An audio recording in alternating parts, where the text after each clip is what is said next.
Indigo ने सूरत को दिल्ली और हैदराबाद से जोड़ने वाली प्रारंभिक उड़ानें संचालित की, जो हवाई अड्डे के परिचालन इतिहास में एक महत्वपूर्ण अध्याय की शुरुआत थी।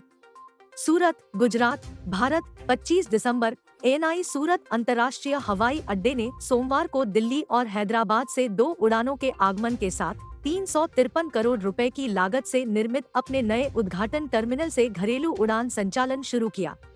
इंडिगो ने सूरत को दिल्ली और हैदराबाद से जोड़ने वाली प्रारंभिक उड़ानें संचालित की, जो हवाई अड्डे के परिचालन इतिहास में एक महत्वपूर्ण अध्याय की शुरुआत थी। हवाई अड्डे के अधिकारियों के अनुसार पहली उड़ान 177 यात्रियों के साथ दिल्ली से आई और 161 यात्रियों के साथ वापस रवाना हुई। इसी तरह दूसरी फ्लाइट 180 यात्रियों के साथ हैदराबाद से आई और सूरत से लगभग इतने ही यात्रियों को लेकर रवाना हुई। इसके अतिरिक्त दुबई के लिए एयर इंडिया एक्सप्रेस की एक उड़ान मंगलवार को प्रस्थान के लिए निर्धारित है। इस अवसर को औपचारिक दीप प्रज्वलन और केक काटने की रस्म के साथ मनाया गया, जिसमें सूरत हवाई अड्डे के निदेशक रूपेश कुमार, हवाई अड्डे के कर्मचारी और एयरलाइन अधिकारी शामिल हुए। एक बड़े हवाई अड्डे की आवश्यकता थी। यह एक लंबे समय से प्रतीक्षित मांग थी। हमारे प्रधानमंत्री ने 17 दिसंबर को टर्मिनल का उद्घाटन किया। आज हम नए यात्री द्वारा केक काटने के बाद नए टर्मिनल की शुरुआत कर रहे हैं। हमने फूल भी दिए हैं, पहली सवारी यात्री, हवाई अड्डे के निदेशक रूपेश कुमार ने कहा।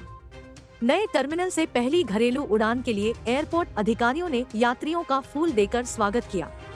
एक यात्री आरोही ने कहा, मैं बहुत खुश हूं और पीएम नरेंद्र मोदी और राज्य सरकार का आभारी हूं। इस सीधी उड़ान से हमारा कारोबार बढ़ेगा।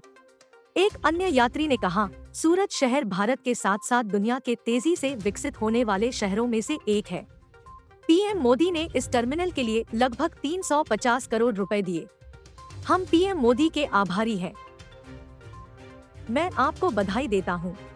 अधिकारियों ने बताया कि हवाई अड्डे के नए टर्मिनल से प्रतिदिन 11 उड़ानें अंदर और बाहर जाएंगी। इससे पहले प्रधानमंत्री नरेंद्र मोदी ने 17 दिसंबर को 353 करोड़ रुपए से बने सूरत एयरपोर्ट के नए टर्मिनल भवन का उद्घाटन किया था।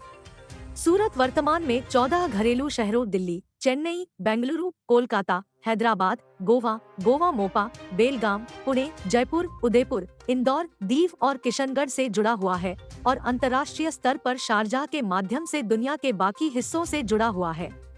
यह प्रति सप्ताह 252 से अधिक यात्री उड़ानों की आवाजाही संभाल रहा है। अधिकारियों के अनुसार सूरत हवाई अड्डे का रनवे 2906x45 मीटर है, जो कोड सी प्रकार के विमानों को संचालित करने में सक्षम है और 8474 वर्ग मीटर क्षेत्र का एक टर्मिनल भवन है। नया टर्मिनल भवन पीक आवर्स के दौरान 1200 घरेलू यात्रियों और 600 अंतर्राष्ट्रीय यात्रियों को संभालने के लिए सुसज्जित है और इसमें पीक आवर की क्षमता को 3000 यात्रियों तक बढ़ाने का प्रावधान है। साथ ही वार्षिक हैंडलिंग क्षमता 55 लाख यात्रियों तक बढ़ रही है। टर्मिनल भवन, क्योंकि यह सूरत शहर का प्रवेश द्वार है, को इसकी स्थानीय संस्कृति और विरासत के साथ डिजाइन किया गया है, यह सुनिश्चित करते हुए कि सार आंतरिक और बाहरी दोनों में प्रतिबिंबित होना चाहिए, जिससे आगंतुकों के लिए जगह की भावना पैदा हो। रोगन, जरी और ब्रोकेट जैसे कढ़ाई के काम, लकड़ी की नक्काशी के सुंदर राहत कार्य और गुजरात के प्रसिद्ध पतंग उत्सव को दर्शाने वाले मोज़ेक कार्य को हवाई अड्डे में प्रदर्शित किया जाएगा। उन्नत टर्मिनल भवन के मुखौटे का उद्देश्य सूरत शहर के रांदेर क्षेत्र के पुराने घरों की समृद्ध और पारंपरिक लकड़ी के काम के साथ यात्री अनुभव को समृद्ध करना है। नया हवाई अड्डा टर्मिनल विभिन्न स्थिरता सुविधाओं से सुसज्जित है, जैसे एक इंसुलेटेड छत प्रणाली, ऊर्जा बचत के लिए कैनोपी, एक heat gain double glazing unit, वर्षा जल संचयन, एक जल उपचार संयंत्र, एक सीवेज उपचार संयंत्र और भूनिर्माण और सौर ऊर्जा के लिए पुनर्नवीनीकरण पानी का उपयोग, बिजली संयंत्र दूसरों के बीच में। एएनआई